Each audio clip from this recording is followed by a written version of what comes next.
Good evening. आ जाओ सब कोई।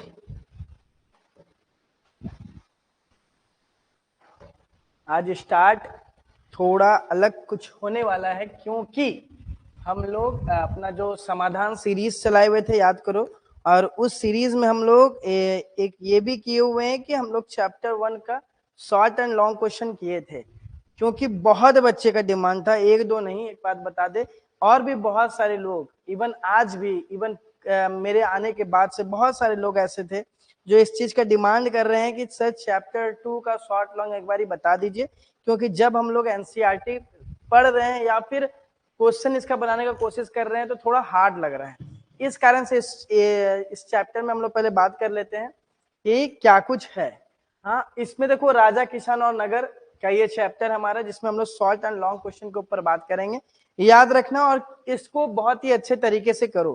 क्यों करो? क्योंकि तुमको अपना एग्जाम को बहुत ज्यादा अच्छा नंबर से पास आउट करना है, बहुत अच्छा नंबर तुमको लाना है। तकरीबन एक ऐसा नंबर आना चाहिए ताकि बिहार बोर्ड से कॉल आ जाए। इस कारण से हम लोग सब कोई तुम्हारे लिए लगे पड़े हैं और आगे भी लगे रहेंगे। कुछ भी नहीं है, जब तुम्हारा एग्जाम करीब होगा, जैसे जैसे करीब आएगा वैसे ही तुम लोगों के साथ और भी ज्यादा जुड़ाव हम लोगों का नजर आएगा।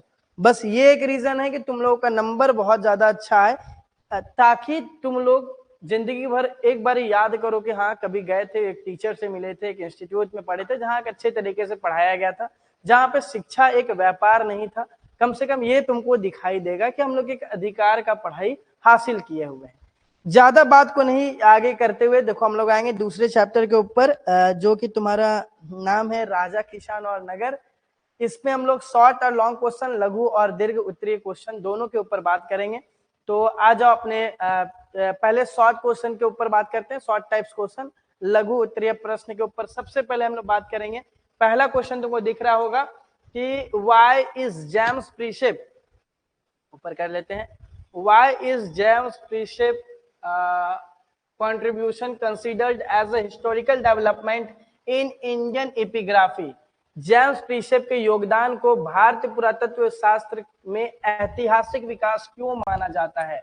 याद करो चैप्टर 2 में इस बात को हम लोग किए हुए थे कि 1838 का दौर था, 1838 का एक समय था, जिस समय में जेम्स प्रीशेप एक थे और एक अंकल थे, एक बहुत विख्यात तुम्हें जेम्स प्रीशेप देखने को मिले, जो मिंट ऑफिसर थे, जहाँ टकसाल, जहाँ सिक्के बना करते थे, उस जगह पे वो काम करते थे। और उन्हीं के द्वारा जो है सबसे पहली बार अशोक का इंस्क्रिप्शन को पढ़ा गया। ठीक है, अशोक के इंस्क्रिप्शन, अशोक के शिलालेख को पढ़ पाए, उसमें जो ब्राह्मणी और खरोष्ठी लिपि लिखी गई है उसको सबसे पहले डिसाइफर करने का काम, उसको सबसे पहले अध्ययन करने का काम जेम्स प्रीशेप का रहा है। तो क्यों आखिरकार इसको बहुत बड़ा योगदान माना जाता है, क्यों इसको ऐतिहासिक विकास माना जाता है, ये क्वेश्चन तुमसे रहेगा, 3 नंबर का सवाल रहेगा। तो इसीलिए इसका आंसर तुम जरूर ऐसे देना कि जेम्स प्रीशेप ईस्ट इंडिया कंपनी की टकसाल में एक अधिकारी थे। टकसाल मतलब समझ रहे हो, जहाँ पे सिक्के बना करते थे। तो जहां ये क्या थे, एक ऑफिसर थे, मिंट ईस्ट इंडिया कंपनी, जहाँ पे कॉइन मिंट होता था, वहां पे उन्होंने शुरुआती शिलालेख और सिक्कों में 2 लिपियां अर्थात ब्राह्मणी और खरोष्ठी को समझकर भारतीय पुरातत्व विभाग में बहुत सारे योगदान दिया है। ठीक है, तो उनके द्वारा एक बहुत बड़ा कंट्रीब्यूशन रहा है। ये पॉइंट तुम लिखोगे, क्या कंट्रीब्यूशन है कि वो जो है उन्हीं के कारण जो है हम लोग अशोक का जो इंस्क्रिप्शन है उसमें 2 स्क्रिप्ट है, 2 लिपियां हैं, ब्राह्मणी और खरोष्ठी, उनको सबसे पहले पढ़ करके हमको बताने वाले जो रहे हैं वो जेम्स प्रीशेप रहे हैं। क्योंकि इनके कारण ही हम लोग अपने इतिहास को बहुत अच्छे तरीके से जान पाए, इन्हीं के कारण हम अपने हिस्ट्री को बहुत अच्छे तरीके से जान पाए हैं कि अशोक क्या थे, क्या काम किए, इन सब कुछ जस्ट बिकॉज ऑफ, बस और बस हम लोग जेम्स प्रीशेप के कारण ही जान पाए अपने इतिहास को, कि उनमें क्या क्या बातें लिखी गई हैं, उन पढ़ करके हम लोग को समझाए हैं। इस कारण से हम इसे ऐतिहासिक विकास मानते हैं, इस कारण से हम इसको कंसीडर करते हैं कि एक हिस्टोरिकल डेवलपमेंट है। ठीक है, तो ये तुम्हारे कॉपी में एकदम छप जाना चाहिए। अगर तुम इसमें एक पॉइंट और ऐड करोगे तो तुमको हम सच बता रहे हैं कि नंबर तुमको और भी ज्यादा मिल जाएगा। अगर तुम ये भी पॉइंट अगर यहाँ पे ऐड करते हो, देखो ये एक पॉइंट हो गया, ये एक दूसरा पॉइंट हो गया, ये एक पहला पॉइंट, एक दूसरा पॉइंट और एक तीसरा पॉइंट तुमको ये भी ऐड अगर करते हो, देखो एग्जाम में खास कब बनोगे, जब तुम एक बात और ऐड करोगे कि इन्हीं के कारण जो है हम लोग अपने इतिहास को समझ पाते हैं कि अशोक अपने समय काल में क्या कुछ कानून निकाले थे, क्या कुछ काम कर रहे थे। बस हम लोग इन्हीं के कारण जान पाए, इस कारण से हम इसे एक ऐतिहासिक विकास मानते हैं, इस कारण से उसको कंसीडर करते हैं कि ये बहुत बड़ा डेवलपमेंट है हमारे इंडिया में। ठीक है, तो इतना पॉइंट तुमको कम से कम अपने कॉपी में उतारना होगा, याद रखो। चलो आगे बढ़ते हैं। सॉरी, ठीक है, याद तो हम लोग कर चुके हैं, ये हो गया। अब आते हैं दूसरे क्वेश्चन के ऊपर। यहां तक में किसी को कोई दिक्कत? आ जाओ दूसरे क्वेश्चन के ऊपर। How were the coins used in the first century CE, give to me example. मतलब क्या कि पहली शताब्दी ईस्वी में सिक्के का प्रयोग किस प्रकार से किया जाता था, दो उदाहरण दीजिए। देखो ये सब सवाल बनता है, ये सब सवाल बनेगा, ये सब सवाल बहुत महत्वपूर्ण है। अगर तुम ये सब कुछ करते हो तुम्हारा दूसरे चैप्टर का पूरा रिवीजन भी हो जाता है। और यही तुम अगर खुद से लिखने का प्रयास करोगे, अगर तुम कोशिश करोगे चलो खुद से बनाना, तो उसमें बहुत अलग अलग चीजों को लिखोगे जो तुमको याद आएगा। या तो अभी ऐसा सिचुएशन भी हो गया होगा कि तुम लोग भूल भी गए होगे बहुत सारा कुछ। ठीक है, चैप्टर 2 में क्या कुछ पढ़े वो भूल भी गए होगे। इस कारण से ये तुम लोग को एक मैसेज ही है, सोचो एक तरीके से हम लोग तुमको बताना ये चाह रहे हैं कि बाबू पढ़ाई अपना बहुत ही हाई रखो, बहुत अच्छे तरीके से पढ़ो। आ जाओ, पहली शताब्दी में सिक्के का प्रयोग कब? तो पहली शताब्दी ईस्वी में किस प्रकार से किया जाता था, और मांग क्या रहा है, दो उदाहरण भी मांग रहा है। आ जाओ, तो तुमको क्या देखने को मिलेगा? कुषाण रूलर्स यहाँ सबसे पहले क्या किए हैं, पहली शताब्दी में वो लोग सिक्के का प्रचलन स्टार्ट किए हैं। तो कुषाण शासक पहली सदी में सोने के सिक्के जारी करते हैं। उदाहरण तुमको देना है तो याद रखो, जो पहला सेंचुरी है, ठीक है, जब पहला ईस्वी तुमको देखने को मिलता है उस समय सोने के सिक्के भारत में तुम्हें नजर आते हैं। एनसीईआरटी के बुक में लिखा हुआ है, और उम्मीद होगी तुम लोग जितने भी वो पढ़ने वाले हो तुम लोग ये सब कुछ ध्यान दे करके पढ़े होगे। तो ये याद रखना कि सबसे पहले जो पहली शताब्दी का जो दौर चल रहा है उस समय सोने के सिक्के तुम्हें देखने को मिलते हैं। बाकी क्या देखने को मिलता है, क्या है देखो इसमें एग्जाम्पल। तो सोने के सिक्के व्यापक उपयोग ये दिखाता है हमको, बहुत ज्यादा उपयोग, इसकी लेन देन बहुत ज्यादा तुम्हें देखने को मिली है। मतलब इस समय में जब खुदाई हो रही है, जब एक्सकेवेशन हो रहा है, तुमको wide spread of use of gold coin दिखेगा। तुमको उस समय के दौर में बहुत ज्यादा सोने के सिक्के देखने को मिले हैं। मतलब साफ के समय लेन देन बहुत ही ज्यादा चल रहा होगा सोने के सिक्के का। बाकी दक्षिण भारत में चले जाओ, ये भी एनसीईआरटी में मेंशन है। दक्षिण भारत में जब जाओगे तुमको रोमन का सिक्का का भंडार पाया गया है। ठीक है, जमीन के अंदर गाड़ गाड़ के ये लोग रखे हैं होर्स। देखो होर्स ऑफ रोमन कॉइन्स मतलब क्या है कि सोने के सिक्के का भंडार हमें जमीन के अंदर से मिला है बहुत अधिक मात्रा में, कि इंसान उसे छिपा छिपा करके रखा है। इसका मतलब साफ है कि यहाँ पे व्यापार जो है वो रोमन के साथ होता था, रोम एम्पायर के साथ हमारा व्यापार चल रहा था, रोम साम्राज्य के साथ हमारा व्यापार चल रहा था। और जब ये व्यापार होता था तो रोमन एम्पायर, रोम साम्राज्य हमें बदले में सोने के सिक्के देता था, और इस कारण से भारत में सोने के सिक्के का प्रचलन हमें देखने को मिला। ठीक है, तो ये तुमको अपने आंसर में उतारना है। प्लीज कोशिश करो ये सब आंसर लिखने का, प्लीज एक बार समझने की कोशिश करो कि अपना एग्जाम में इन सारे चीजों को कॉपी में दर्शाना जरूर। क्वेश्चन थोड़ा बड़ा है लेकिन आंसर बहुत ही इंटरेस्टिंग है। तीसरा क्वेश्चन के ऊपर आ चुके हैं। इतिहासकारों ने मौर्य साम्राज्य के इतिहास के पूर्ण निर्माण के लिए विभिन्न स्रोतों का उपयोग किया है। ऐसे किन्हीं चार स्रोतों का उल्लेख करो। ठीक है, उल्लेख करें।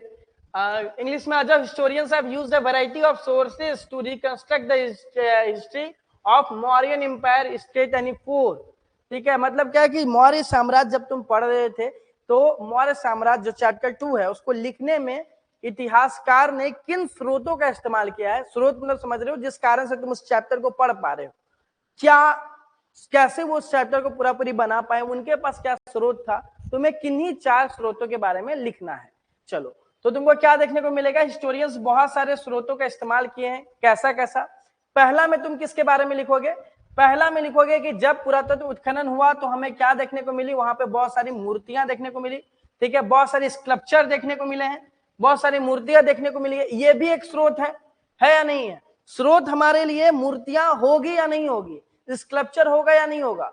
मान लो कि हमको मूर्ति मिल जाए किसी बड़े राजा का, मतलब कि यहाँ पे ऐसे राजा रहे होंगे, मूर्ति देख के तो बता सकते हैं। मान लो कि आज से 1000 साल बाद हमें गांधी का, हमें वल्लभ भाई पटेल का, सरदार वल्लभ भाई पटेल का बहुत बड़ा मूर्ति मिलेगा 1000 साल बाद, 20,000 साल बाद मान लो तो स्टैच्यू ऑफ यूनिटी तो मिलेगा ही। अब मान लो हमको मिल जाए तो हम ये बात जरूर बोल सकते हैं, आज से 10,000 साल भी बात बोल सकते हैं कि जरूर इन इंसान का कोई वैल्यू रहा होगा, तभी तो जगह जगह पे इनकी मूर्तियां पाई गई हैं। ठीक है, मेरा तो मूर्ति नहीं तुमको चौराहा पे दिख रहा है, मतलब ये लोग बहुत बड़े विख्यात लोग होंगे, कोई राजा होंगे या कुछ देश के लिए बहुत बड़ा योगदान दिए होंगे, तभी तो इनको आज भी पूजा जा रहा है या फिर इनका मूर्ति रखा गया है यहाँ पे। ठीक है, इस कारण से एक स्रोत हमारे लिए बनता है ये चैप्टर बनाने में, क्योंकि हमको अशोक का मूर्ति देखने को मिल रहा है, हमें बुद्ध का मूर्ति देखने को मिल रहा है, मतलब कहीं ना कहीं इनका योगदान रहा है, कहीं ना कहीं इनकी बहुत ज्यादा समाज में वैल्यू रही होगी, ये तुमको देखने को मिलता है। पहला स्रोत मूर्तियां, स्कल्पचर याद रखना। और क्या है, चाणक्य द्वारा किताब लिखा गया है, याद करो, अर्थशास्त्र, जो हमको उस काल के बारे में जितने भी राजनीतिक बातें हैं वो बताता है। ठीक है, मेगास्थनीज के द्वारा इंडिका लिखा गया है, याद करो, वो भी हमारे लिए एक स्रोत का काम करेगा। हाँ, मौर्य इंपायर को और भी हम बहुत अलग अलग चीजों से जान सकते हैं। देखो क्या क्या देख रहे हो स्रोत में, प्लीज ध्यान दो। स्रोत में तुम देख रहे हो तुम्हारा मेगास्थनीज, इंडिका, अर्थशास्त्र, चाणक्य, याद रखना। बाकी तुमको देखने को मिल रहा है क्या कि हमें मूर्तियां भी मिल गई, 3 तो तुमको ऐसे मिल गया। अब आ जाओ, बहुत सारे बुद्ध और जैन लिटरेचर भी है। ठीक है, इस समय में बौद्ध धर्म के बहुत सारे ग्रंथ लिखे गए हैं, इस समय में बहुत सारे ग्रंथ लिखे गए हैं, जैन के ग्रंथ लिखे गए हैं। ठीक है, पौराणिक बहुत सारी कथाएं लिखी गई हैं, उन सब नजरिए से भी हम क्या किए, इस चैप्टर को पढ़ने का प्रयास किए, उन सब जगहों से भी हमें ये चैप्टर बुना हुआ मिला है। याद करो, हम लोग पुराणिक में एक चीज पढ़े हैं, मनुस्मृति, 200 ईसा पूर्व से लेकर के 200 ईस्वी के बीच में बनाया गया मनुस्मृति। कहीं ना कहीं मनुस्मृति में भी इस समय के काल के बारे में बताया गया है कि आखिरकार क्या कुछ हो रहा था इस समाज में, तो मनुस्मृति में भी उसका वर्णन हमें देखने को मिला है। इसलिए ये सारा पॉइंट तुम अपने कॉपी में लिखोगे, तुमसे 4 बोला गया है, तुम 4 को अच्छे से बना करके लिख देना। प्लीज एक चीज को और यहाँ पे ध्यान देना, तुम लोग बहुत ज्यादा होशियार हो, तुम लोग क्या करते हो, जैसे कि मान लो तुमसे पूछा गया है 4 पॉइंट, तुम कॉपी लोगे, तुम उसमें लिखना शुरू करोगे। पहला मेगास्थनीज का इंडिका, दूसरा लिख लोगे तुम अर्थशास्त्र, चाणक्य तुमको याद रहेगा, चाणक्य का अर्थशास्त्र। बाकी तुम लिख दोगे तीसरा में बौद्ध धर्म वाला पुराणिक ग्रंथ। ठीक है, चौथा लिख दोगे जैन ग्रंथ। ये कभी मत करना, तुमसे जब पूछा गया है 4 स्रोत, तो 4 स्रोत तुम हमेशा ऐसे बनाना कि पहले में लिखना मूर्तियां, क्योंकि मूर्तियां भी है हमारे लिए स्कल्पचर जिसको हम बोल रहे हैं। बाकी लिखना क्या, मेगास्थनीज का इंडिका। ठीक है, तीसरा लिखोगे तुम चाणक्य का अर्थशास्त्र, और फिर चौथा क्या लिखोगे तुम कि जैन लिटरेचर। ठीक है, जैन ग्रंथ, बौद्ध ग्रंथ और पुरानी ग्रंथ, ये चौथे में ही हटाने का कोशिश करना। तो ये तुम क्लियर रखो कि अपना आंसर में अगर तुमसे पूछा गया है 4, तो ये चारों को तुम इस तरीके से जिक्र करना ताकि एग्जामिनर तुमको नंबर दे।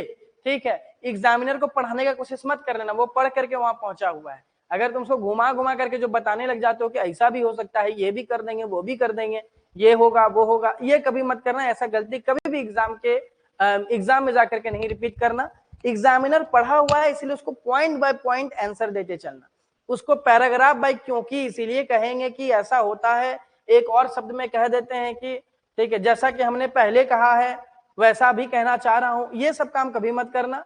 जैसा पूछा गया उसका टू द पॉइंट आंसर करके आगे बढ़ते चलना, एग्जामिनर खुश होकर के तुमको नंबर देगा। ठीक है, जैसे तुमको दिख रहा होगा मेरा भी जितना आंसर वो पॉइंट में तुमको नजर आ रहा होगा, 1 पॉइंट, 2 पॉइंट, 3 पॉइंट। तो इससे एग्जामिनर जब कॉपी चेक करता है ना, तो उसको दिमाग बहुत रिलैक्स रहता है। तुम्ही को मान लो अगर हम एक कॉपी दे देंगे ना, अब पूरा पेज लिखा हुआ रहेगा, उसमें बोलेंगे पढ़ लो, तुम पढ़ने में इंटरेस्ट नहीं लोगे। वही एक एक पॉइंट में थोड़ा 2-2 लाइन में एक पॉइंट रहे ना, तो तुम पढ़ना भी चाहोगे उसको, तुम चाहोगे कि अच्छा इसमें ना कुछ लगता है बातें जो है अलग अलग दी गई हैं। लेकिन अगर एक ही लाइन में पूरा सटा सटा पूरा पैराग्राफ में तुमको कुछ मिल जाएगा, तुम उसको पढ़ना नहीं चाहोगे, तुम इग्नोर करना चाहोगे। इसलिए हमेशा आंसर पॉइंट में देना। क्वेश्चन आते हैं, describe briefly any 2 strategies for increasing agriculture production from 6th century to 6th century CE।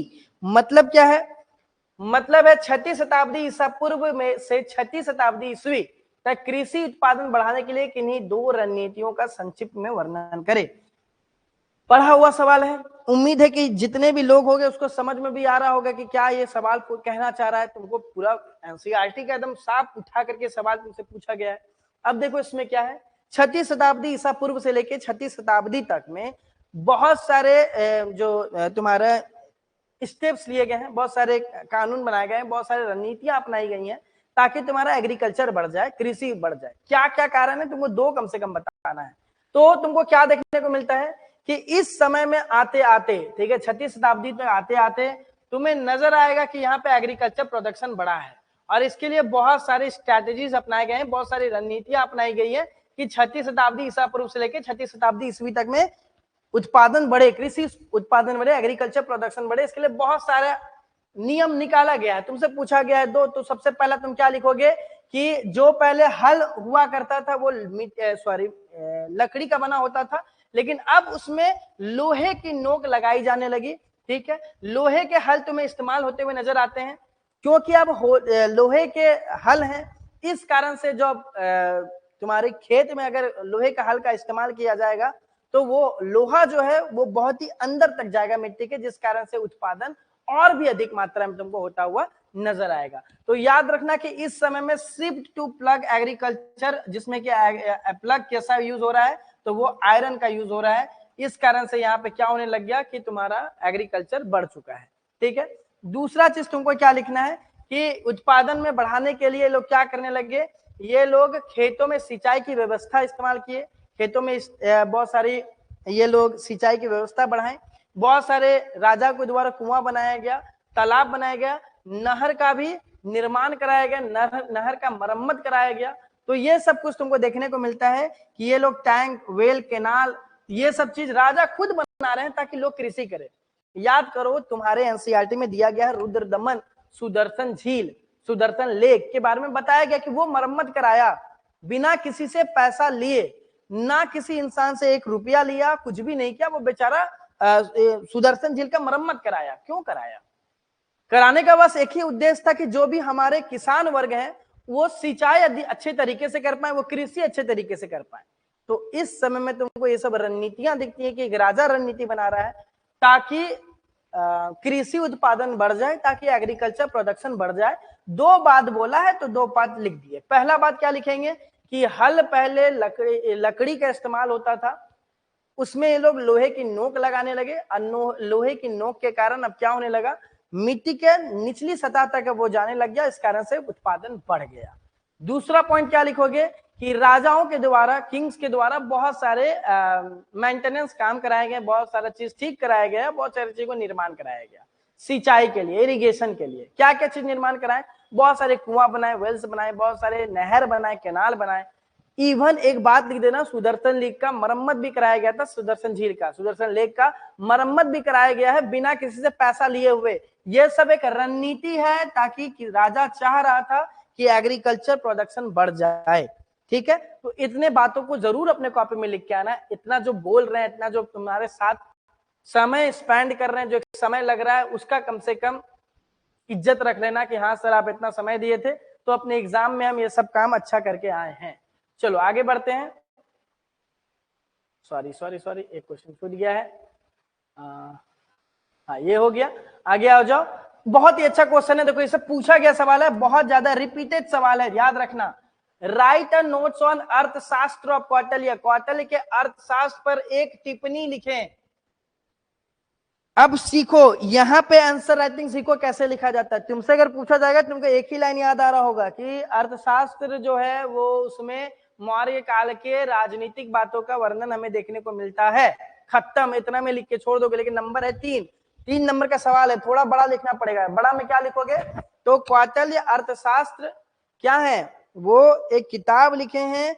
वो किताब किससे रिलेटेड है, तो अर्थशास्त्र जो है वो राजनीति से जुड़ा हुआ मुद्दा है। It was related to politics. ठीक है, ये इससे जुड़ा हुआ एक मुद्दा है, ये बात तो अपने कॉपी में लिखना। इसकी रचना कौटिल्य ने की थी, जो स्वयं एक महान विद्वान थे और चंद्रगुप्त मौर्य के प्रधानमंत्री थे। मतलब क्या है कि इसमें सबसे पहले तुमको कौटिल्य के बारे में बताना होगा, क्योंकि सवाल में कौटिल्य का जिक्र है। 3 नंबर का सवाल है, तो पहले कौटिल्य के बारे में बताओ कि वो एक ग्रेट स्कॉलर है, बहुत विद्वान है, और साथ ही साथ वो चंद्रगुप्त मौर्य के प्रधानमंत्री भी रहे हैं। It was also prime minister of Chandragupta Maurya. ठीक है, मौर्य डायनेस्टी में तुमको प्राइम मिनिस्टर के तौर पे नजर आ रहे हैं कौटिल्य। ठीक है, चंद्रगुप्त चाणक्य, ये बात को तुम्हें लिखना है। और तुमको ये भी चीज लिखना है, इन्होंने महाकाव्य में प्रशासन के सिद्धांतों की व्याख्या की है, वो बताएं कि आखिरकार एक राजा होने के नाते प्रजा के लिए उनको क्या कुछ करना है। ठीक है, ये चीज का वर्णन तुम्हें देखने को मिलता है। याद करो, 18 तरीके का पनिशमेंट बताए, पनिशमेंट कैसा होना चाहिए क्या नहीं होना चाहिए, उसका भी जिक्र तुम्हें देखने को मिला है कहीं ना कहीं अर्थशास्त्र में। ठीक है, भारतीय इतिहास में इन महाकाव्य का बहुत बड़ा महत्व है। देखो ये होता है आंसर लिखना, कि एग्जामिनर को तुम लिख करके दिए हो कि भैया आप हमको 3 नंबर ऐसे ही नहीं दे रहे हैं, हम इतना बात लिखे हैं तब दे रहे हैं, आप हम पे एहसान नहीं जता रहे, हम लिखे हैं। या मौर्य युग का एक सुंदर चित्र प्रस्तुत करता है। ठीक है, epic was a great importance in Indian history, it present a beautiful picture of the Mauryan age. ये सारे बातों को अपने कॉपी में जरूर लिख करके आना प्लीज। आगे हो जाओ। It gives us information about administration of Chandragupta Maurya and his characteristics trait. वो हमें क्या बताते हैं, चंद्रगुप्त मौर्य के प्रशासन और उनकी विशेषताओं के बारे में भी जानकारी मिलता है। कहां पे मिल रहा है ये सब कुछ, तो बस अर्थशास्त्र में ही मिल रहा है। तो इतने बातों को तुम्हारा जिक्र जरूर करना है। या महाकाव्य मौर्य युग के समाज पर भी प्रकाश डालता है या नहीं डालता है। ठीक है, ये एक मौर्यन एज के बारे में भी हमको लाइट दे रहा है, हमको उसके बारे में बता रहा है। यह बात इनमें दिए गए हैं कि राजनीतिक के नियमों को आधुनिक राजनीति में भी देखा जा सकता है। मतलब क्या है कि इस कारण से हमको ये समझ में आता है कि अगर हम पढ़ ले एक बार अर्थशास्त्र, उसके सारे राजनीतिक बातों को समझ करके हम आज के राजनीति में भी उनके सिद्धांतों को डाल सकते हैं, ताकि राजनीति और भी ज्यादा अच्छा हो जाए। आजकल तुम सुने होगे न्यूज में नहीं, बहुत सारे ऐसे वीडियोस में तुमको देखने को मिलता होगा, लोग बोलते हैं कि आजकल जो पॉलिटिक्स है बहुत गंदा हो गया है। न्यूज में नहीं बोला जाएगा, लेकिन तुमको देखने को मिलता है कि बहुत लोग ऐसे लोग बोलते हैं जो पॉलिटिक्स बहुत गंदा हो गया है, राजनीति बहुत खराब चीज है। लेकिन अगर तुम राजनीति वहां पे जाके चाणक्य का पढ़ोगे, तो वो राजनीति को अगर आज के समय में अगर उतारा जाए, तब ये राजनीति जो डर्टी पॉलिटिक्स जिसको हम कहते हैं, जो बोलते हैं कि राजनीति खराब हो चुकी है, वो अच्छी हो सकती है। तो ये सब कुछ किसका इंपॉर्टेंस है, अर्थशास्त्र का है। एग्जामिनर जब भी ऐसा सवाल देना, थोड़ा दिमाग खोल के लिखो। इसीलिए बोलते हैं ये सब वीडियो ज्यादा से ज्यादा लोगों तक पहुंचाओ, ताकि वो लोग ये सब कुछ पढ़ करके कुछ गेन करे। ठीक है, उसको कुछ फायदा हो। जो ऐसे ही वीडियोस देखते हो यूट्यूब पे, उससे जरूर कुछ अच्छा सीख जाओगे। इतना दूर में किसी को कोई दिक्कत। अब आ जाते हैं हम लोग लॉन्ग टाइप क्वेश्चंस, दीर्घ उत्तरीय प्रश्न के तरफ। मतलब क्या, शॉर्ट क्वेश्चन हम लोग खत्म कर चुके हैं, जहां पे हम लोग इतने सारे चीजों के ऊपर बात की। तुमको एक माइंड मैप कम से कम देते जा रहे हैं कि ऐसे आंसर लिखा करो। आंसर पैराग्राफ में नहीं, आंसर पॉइंट में लिखो, सीधा सीधी बात करके लिखो। अगर दिखे कि क्वेश्चन बहुत ही छोटा है लेकिन 3 नंबर के लिए, तो एक ही लाइन में मत लिखो के आ जाओ। तुम लोग एक ही लाइन में लिख के आते हो, फिर टेस्ट कॉपी में क्लेम करते हो टीचर के पास, सर हम लिखे हैं, सर हम ये किए वो किए, वो उससे कोई फायदा है नहीं। ठीक है, तुम जब भी कभी भी लिखो तो तुम आकर के बताओ कि हम अगर लिखे हैं इतना आंसर, अगर 3 नंबर का है, तो क्या तुम भी उसको न्याय पहुंचाए हो 3 नंबर के लिए। ठीक है, तुम जस्टिस दिए हो या नहीं दिए हो कि हाँ 3 नंबर मिलना चाहिए, तभी तुमको 3 नंबर मिलेगा। एक जीता जाता एग्जाम्पल ये क्वेश्चन है, इससे तुम अगर मिल जाए तुम एक ही 2 लाइन लिख पाओगे, लेकिन इस तरीके से लिखना होता है ताकि एग्जामिनर तुमको नंबर दे। 3 number 3 point, 5 number 5 point, 6 point भी लिख दो, 7 पॉइंट भी लिख दो, अच्छा है तुम्हारे लिए। लेकिन 3 पॉइंट लिख के आगे बढ़ोगे 5 नंबर वाले सवाल में, तो एग्जामिनर के मन में और गुस्सा बैठ जाएगा। ये सब चीज का ध्यान रखो, और अभी नहीं रखोगे तो कब रखोगे। आ जाओ लॉन्ग टाइप क्वेश्चंस के ऊपर, दीर्घ उत्तरीय प्रश्न की तरफ। पहला क्वेश्चन बहुत ही easy, write about Dhamma of Ashoka. Ashoka के धम्म के बारे में लिखिए। याद आ रहा होगा धम्म, ठीक है, याद आ रहा होगा धम्मा। याद करो, इनके लिए एक ऑफिसर ही अपॉइंट कर दिए थे, धम्म महात्मा, याद होगा। ठीक है, जिनका काम होता था धम्म के उपदेशों को हर एक जगह जा करके पहुंचाना है, लोगों को बताना है कि धम्म में ये सारी बातें हैं, धम्म का प्रचार प्रसार करना है धम्म का। तो उसके लिए एक ऑफिसर ही कौन, अशोका के द्वारा अपॉइंट किया गया है। तो याद आ जाओ question, right about the Dhamma of Ashoka. Ashoka के जो धम्म है उनके बारे में हम लोग जिक्र करते हैं। सवाल बहुत ही अच्छा है, आंसर तुमको ऐसे देखने को मिलेगा कि अशोक ने अपने समय में लोगों के उत्थान, बात देखो, लोगों के उत्थान के लिए, ठीक है, समय के लोगों के उत्थान मतलब क्या है, from moral perspect for upliftment and ethical imagination of peoples of this time. मतलब क्या कि लोगों के उत्थान और नैतिक मुक्ति के लिए कुछ नैतिक नियम बनाए थे। मतलब लोग का उत्थान होगा, उससे मेरा कोई फायदा नहीं होने वाला। आपके अच्छाई के लिए, आपके अपलिफ्टमेंट के लिए, आपका जिंदगी बदल देने के लिए कुछ नियम कानून निकाला गया है, उसी को क्या बोला गया है, उसी को धम्मा कहा गया है। एक्यूमुलेशन, उसी के सारे नियमों को, संग्रह को क्या कहा गया है, वो जो पूरे नियम है उसके संग्रह को ही क्या कहते हैं, उसी के सारे नियम को धम्म कहा जाता है। जैसे धर्म में भी बहुत सारा नियम होता है, तो यही नियम को धम्म कहा गया है। ऐसा धम्म, ऐसे नियम कानून जो आपके लिए अच्छा है, आपके उत्थान के लिए अच्छा है, आपके अपलिफ्टमेंट के लिए अच्छा है, उसी को धम्म कहा जाता है। अशोक के धम्म में मूल सिद्धांत इस प्रकार से हैं, ठीक है। सारे प्रिंसिपल ऑफ अशोक देख लो क्या क्या है। पहला देखने को मिलेगा अशोक का मुख्य सिद्धांत बड़े का सम्मान करना है। ये तो अच्छी चीजें है कि आप रिस्पेक्ट करिए अपने एल्डर्स का, यही अशोक के धम्म के नियम के बारे में बताता है। उनके अनुसार सभी विद्यार्थियों को अपने शिक्षकों का सम्मान करना चाहिए और सभी को संत ब्राह्मण और बुजुर्गों का भी सम्मान करना चाहिए। मतलब रिस्पेक्ट करो अपने गुरुज का, अपने टीचर्स का, और रिस्पेक्ट करो संत का, ब्राह्मण्स का और अपने बड़े का, ठीक है। ये एक उपदेश था। टीचर मतलब क्या होते हैं, क्या टीचर जो पढ़ा रहे हैं उन्हीं को शिक्षक कहा जाता है? नहीं, जिनसे तुम सीख रहे हो वो टीचर कहलाते हैं। ये दिमाग में बैठा हो, तुम जो गुरु बोलते हो, तुम जो शिक्षक बोलते हो, मतलब वो नहीं होता जो तुमको पढ़ा रहा है वही तुम्हारा शिक्षक है ना। कभी कभी ऐसा होता है, हम, मेरे साथ तो खास करके ऐसा होता है कि हम बहुत छोटे लोगों से बहुत अच्छा अच्छा कुछ सीखते हैं। तुम्हारे साथ भी ऐसा हुआ होगा, तुम बस, वो अलग बात है कि तुम कतराते हो बोलने से कि ना हम इससे नहीं सीख रहे हैं, तो छोटा है। नहीं, हम कभी कभी 8-9 साल के बच्चे से कुछ सीख जाते हैं जो शायद हम नहीं सीखे हो कभी, वो भी हमारा एक टीचर ही है। तुम कभी कुछ चीटी से भी सीख जाते हो, तुम कभी कुछ छोटे चीजों से भी तुम सीख सकते हो। तो जिससे भी तुम सीख रहे हो वो तुम्हारे शिक्षक है, तुम्हें उनका रिस्पेक्ट करना चाहिए, ठीक है। तो ये सब कुछ कहीं ना कहीं लिखा गया था। अपने बुजुर्गों का कम से कम तुम सम्मान करो, क्योंकि बुजुर्ग हैं तभी तुम हो, उनको ज्यादा जान है तुमसे, वो बहुत समय व्यतीत किए होंगे इस संसार में, तो ऐसा गारंटी है कि उनको बहुत ज्यादा उनका दिमाग बहुत ज्यादा अच्छा होगा। तो ये चीज तो अपना दिमाग रखना। ये ऐसे तुमको लिखना है धम्म महात्मा के बारे में, 5 पॉइंट तुमको बोले हैं। आगे बढ़ जाओ। According to Dhamma of Ashoka, all elder persons should be respected member of the family, relatives, servants and the poor and the slaves. मतलब अशोक के धर्म के अनुसार हर बड़े आदमी को पूजा जाना चाहिए, हर बड़े आदमी को रिस्पेक्ट मिलना चाहिए, हर बड़े आदमी का सम्मान करना चाहिए। ये नहीं देखना चाहिए कि वो बुजुर्ग हैं, अब उनका शरीर काम नहीं कर रहा तो उनको धिक्कार दिए, उनको कुछ खराब बोल दिया ना, वो बड़े हैं, उनका सम्मान होगा। ये नहीं देखना चाहिए कि वो मेरा दास है, वो मेरा स्लेव है, वो मेरा नौकर है, तो हम उसको सम्मान ना दे। आए दिन हम आजकल बहुत ज्यादा देखते हैं कि अगर तुम्हारे घर में कोई लेबर, वो कोई काम कर रहा हो, सर्वेंट हो, बोलता है ओ भैया काम कर देना, ये नहीं होना चाहिए। वो बड़े हैं, उनका रिस्पेक्ट होना चाहिए अशोक के धर्म के अनुसार, कि कोई भी सदस्य है परिवार का, उनका तुम रिस्पेक्ट करो। रिश्तेदार का रिस्पेक्ट करो। कोई तुम्हारे घर में आ जाए, ऐसा नहीं कि अरे वो चाची का बेटा है तो बड़ा है तो क्या हुआ, लेकिन चाची गंदी थी, ये जो दिमाग में जो बैठा के रखे हुए हो, मैक्सिमम लोग, हम सबका बात नहीं कर रहे, तो वो सब चीजों से निकल जाओ। नौकरों, अगर नौकर है तुम्हारे घर में, उनका भी इज्जत होना चाहिए, हर गरीब का भी इज्जत होना चाहिए, दास का भी इज्जत होना चाहिए। वो बड़ा है तो उसका रिस्पेक्ट करो। कल दिन मान लो अगर तुम्हें में इतने सारे लोगों में मान लो कोई कल आईएएस बन जाता है, ठीक है, और गारंटी बनोगे, मान लो अगर बन गए, ठीक, तो तुम्हारे यहाँ जो काम कर रहा होगा, ठीक है, जो तुम्हारे यहाँ काम कर रहे होंगे वो जरूर तुमसे बड़े होंगे, जो तुम्हारे साथ चल रहे हो या जो तुमको पानी ही प्रोवाइड करा रहे हो, तो उनसे भी कम से कम एक काइंडली, एक रिस्पेक्ट से बात करना, एक सम्मान के साथ बात करना, क्योंकि वो बड़े हैं। ये धर्म कहता है, यही धर्म कहता है, याद रखना। ये चीज को दिमाग में था, यही धर्म कहता है, यही धर्म भी कहता है।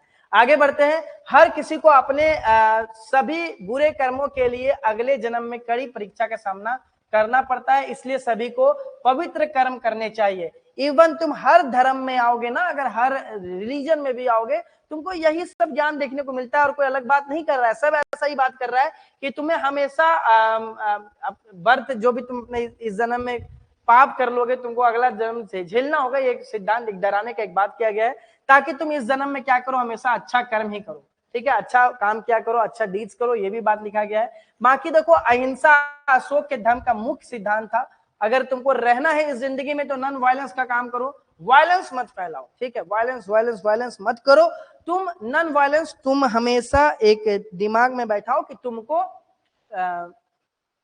अहिंसा के मार्ग पे ही चलना है, जो आगे गांधी भी आके तुमको बताते हुए नजर आते हैं। गांधी जी भी इन सारी चीजों के ऊपर बात करते हैं, लेकिन अशोक के में भी ये सारी बातों को कही गई थी। इसके अनुसार किसी को भी शब्दों, कर्मों और विचारों में कभी भी चोट नहीं पहुंचानी चाहिए। मतलब हमेशा ऐसा शब्द बोलो, ऐसे वर्ड्स का यूज करो ताकि किसी दूसरे इंसान को बुरा ना लग जाए, ऐसा कर्म करो ताकि दूसरे आदमी को बुरा ना हो, ठीक है। अपना सारा काम ऐसा किया करो जिससे किसी दूसरे इंसान को चोट ना पहुंचे, और अपने विचार भी ऐसे रखो ताकि दूसरा को उससे आघात ना हो, ठीक है। तो ये एक धर्म कहता है, यही एक धर्म कहता है। तो ये सब चीज अपने दिमाग में रखो, किसी के बारे में बुरा ना सोचो, बुरा ना करो, वही वाला सिद्धांत तुम्हें देखने को मिलता है। सभी को समय समय पर अपने कार्यों का विश्लेषण करना चाहिए। ईर्ष्या, क्रोध और अभिमान और झूठ सभी बुराइयां हैं, सभी लोगों को इससे दूर रहना चाहिए। मतलब अपने एक्शन को टाइम टू टाइम सोचना चाहिए। मतलब ये क्या क्या कर रहा है, देखो, अगर जब तुम बड़े हो रहे होते हो तो आफ्टर 10th, ठीक है, सॉरी आफ्टर 10th, पहले के जमाने में, अभी के जमाने में आफ्टर 8, मतलब कक्षा 8वीं के बाद से हर बच्चे के मन में, मैक्सिमम बच्चे के मन में एक चाह आ जाती है कि वो बड़े होके क्या बनेगा, एक ड्रीम उसके मन में फॉलो होना शुरू हो जाता है। हम बता रहे हैं क्यों, क्लास 8 के दौर से, पहले के समय में बहुत लेट हो जाता था, लेकिन आजकल इतनी मूवीज आ गए हैं, इतनी मोटिवेशन मूवीज आ गई हैं, 12th फेल हो गया, तो बहुत सारे ऐसे मूवीज है जिसको देखने के बाद बच्चे के मन में आ जाता है कि बड़े होके हमको यही बनना है, ठीक है। तो उस जहां तक तुम्हारा ड्रीम है, जहां तुमको पहुंचना है, वो हमेशा एनालाइज करो कि आज जितना भी दिन भर का काम किए, क्या हम अपने गोल के नजदीक पहुंचे या नहीं पहुंचे।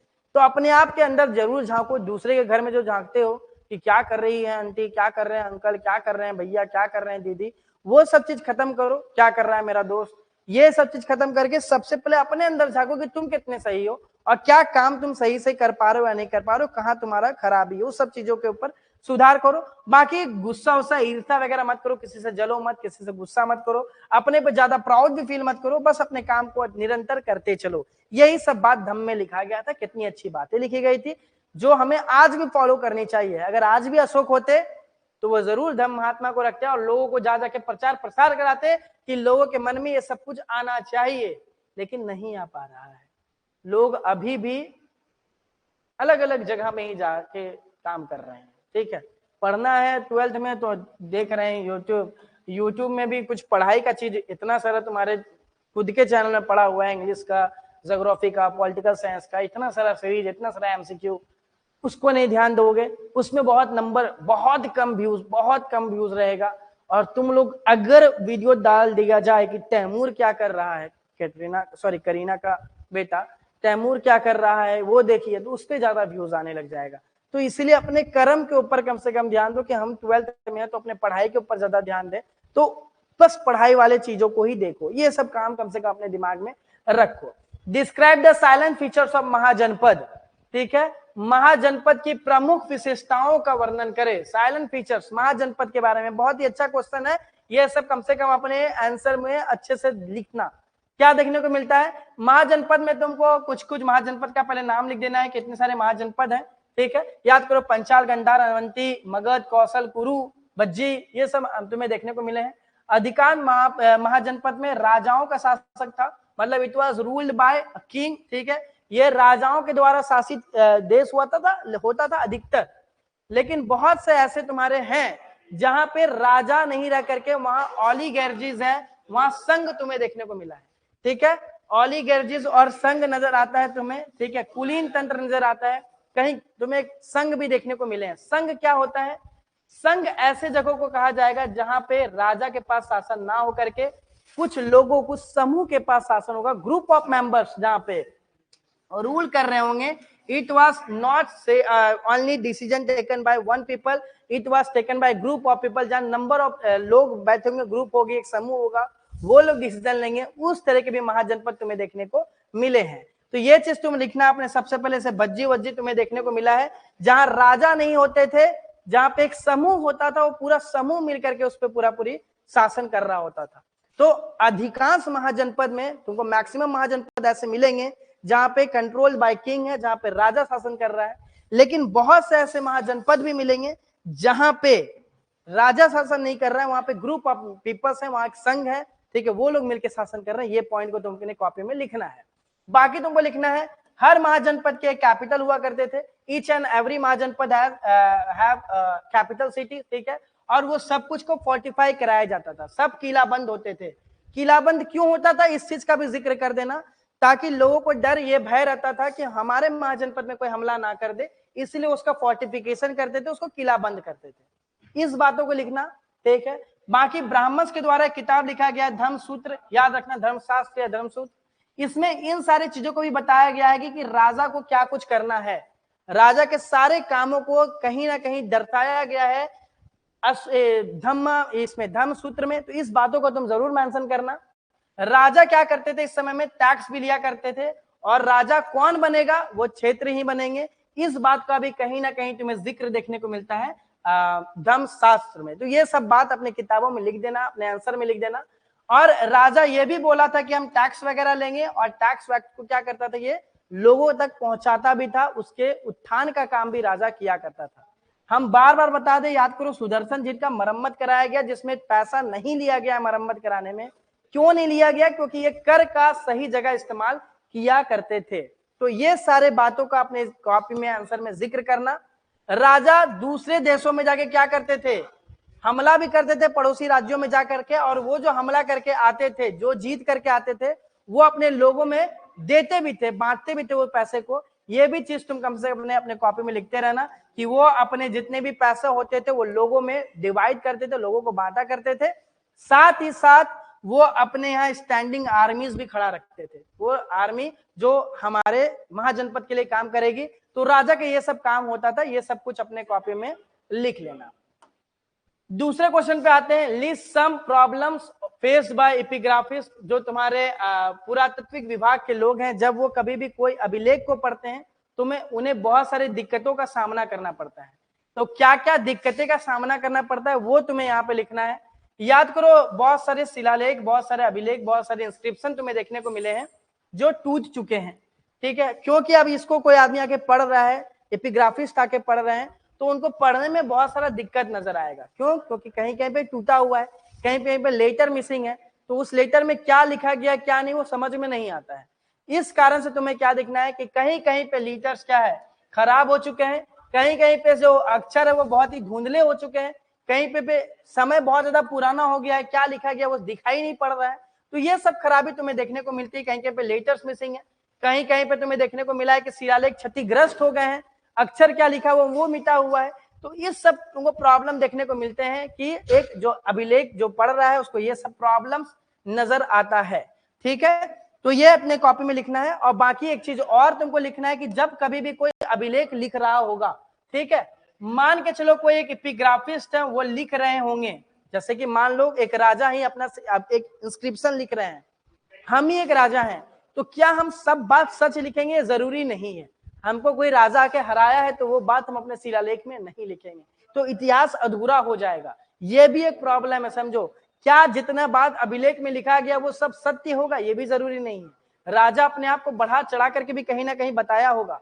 तो ये सब प्रॉब्लम तुम्हें देखने को मिली है कि राजा कभी कभी गलत अफवाहें भी फैला सकता है, राजा कुछ छिपा भी सकता है। इतिहास पूरी तरीके से तुम इंस्क्रिप्शन से नहीं जान सकते हो।